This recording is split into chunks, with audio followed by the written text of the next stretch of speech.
You ever look out your window at 2 in the morning and realize your HOA president is crawling across your garage floor like she's starring in her own Mission Impossible remake, No Just Me?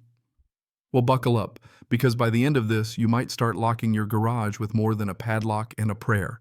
I'm talking laser tripwires, olive oil, prototype net launchers, the whole 9 yards. Because in this neighborhood, security means not just keeping out burglars, but fending off one very determined suburban general named Karen. Yeah, that happened. It started with a thud in the night, my silent alarm chirping to life cameras lighting up the feed on my tablet.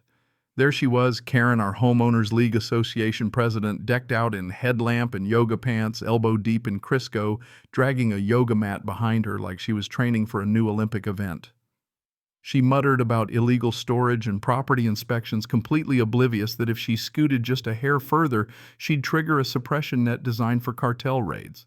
I mean, I almost felt bad for her, almost. The irony, I moved here to get away from this stuff. After years designing tactical systems for special ops, the kind of things the Pentagon won't admit exist, I bought a humble house at the end of a quiet cul-de-sac. Retirees, yoga moms, barbecue diehards. It seemed peaceful enough. I put up a privacy fence, blacked out the garage windows, figured I'd finally blend in. Let me back up a sec. If you try too hard not to be noticed, people like Karen notice you even more. I should have seen it coming the minute she showed up with her clipboard tape measure and that smile you only see at the DMV. My first mistake was thinking play nice, she'll get bored. Day 1, she's measuring my mailbox. Day 3, she's peering at my titanium reinforced garage door asking what's inside. Tools, I told her, which wasn't a lie, but it sure wasn't the whole truth. By the end of the week, she'd already filed 3 complaints, one for an unusual humming noise, the battery core running, diagnostics, one for armored trash bins, and one for intimidating landscaping, because I used gravel, not mulch. You know what I mean? Some folks knit or bake. Karen polices the neighborhood like she's getting paid per code violation. It got worse when the HLA announced new garage inspections for safety. She was on a personal crusade. At the next meeting, she's talking about secret robot armies. I leaned back and asked, "What exactly are we inspecting for transformer invasions?" Folks laughed, but Karen didn't. Her eyes locked on me like I was a suspicious package. "No one enters my garage but me," I told the board. "It's a certified lab, city approved, not a hobby space." From then on, she was obsessed, lurking in my bushes, tossing frisbees over the fence just to get a look, accidentally walking her dog, where I don't even have a dog. That night, the break-in night, I caught her on the feed slick as a seal, inching her way past a crate that literally says, "Do not disturb unless you're tired of breathing." I had 90 seconds to disable the suppression net before she became the world's angriest spring roll. I made it with seconds to spare, bursting through the emergency door just as she ducked behind my workbench. And that's when she saw the rack's prototype armor, tactical gadgets, military codes. I knew it. "He's making bombs," she shrieked. "Lady, that's a smart wrench. Calm down." She tried to bolt, slipped on coolant, knocked over a helmet, which powered up and started facial scanning. I shut it off, walked her to the door, told her she had 10 seconds to leave before I called the cops. Maybe it was the drone in the corner spinning up its rotors, maybe it was my tone, but she left, looking like she'd been attacked by a vat of synthetic grease and a coil of comm wire. The next morning, she's back, standing in my driveway, sunglasses bigger than her ego hoodie stained with net residue. "You assaulted me with machines." "There are laws," she hissed. I just raised my mug. "Good morning, Karen. Fancy some Crisco with your legal threats?" "Yeah, that happened."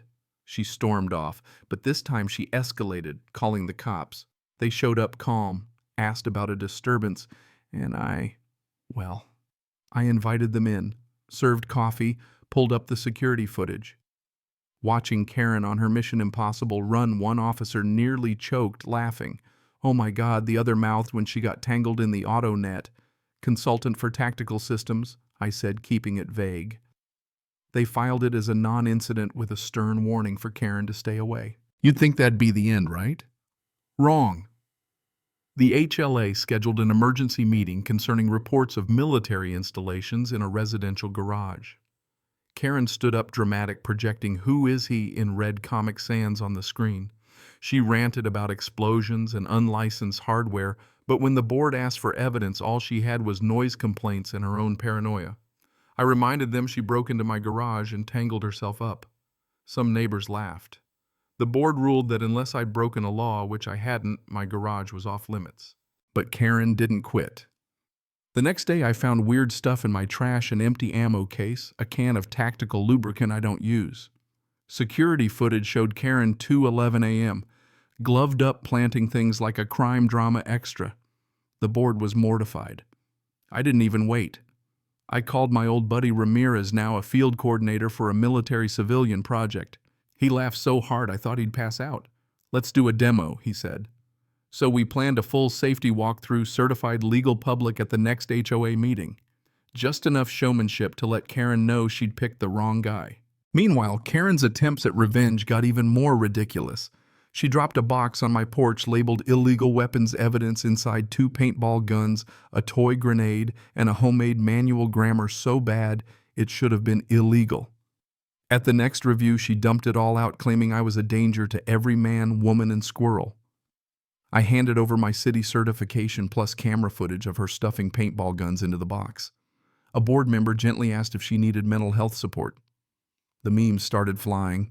But here's the twist: the drone she used for her evidence. I found it wedged under my shed, broadcasting a weak signal and carrying a note, "You can't hide from the HOA." I took it apart, laughed, then ramped up my security one more notch. The day of the demo came, Ramirez and his crew in plain clothes showing off vault doors and drone detectors.